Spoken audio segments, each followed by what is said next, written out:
Alright guys, dito na naman po tayo para magbigay ng konting advice, suggestion dun sa mga hindi makapag-isip ng maayos. Actually ako ganun din ng araw. May mga time na naguguruan ako talaga, promise. Naguguruan ako sa buhay. Hindi ako makapag-isip ng maayos. May time naman na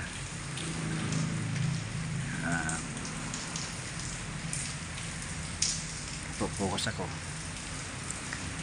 plano ko kung ano yung mga bagay na gusto kong gawin. Kumbaga gabi pa lang pinag-iisipan ko na, kasi nga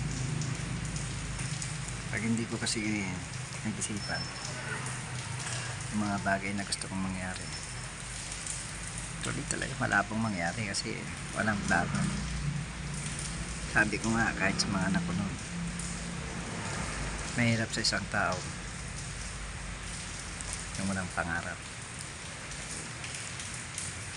Hindi ba para ka kasing hindi pinanganak na normal? Kasi ang taong may pangarap,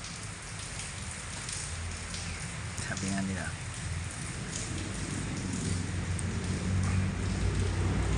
mas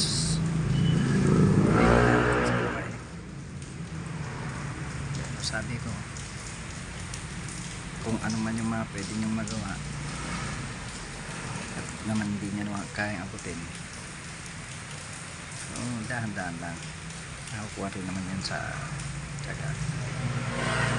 Okay, dito muna guys. Good luck and God bless.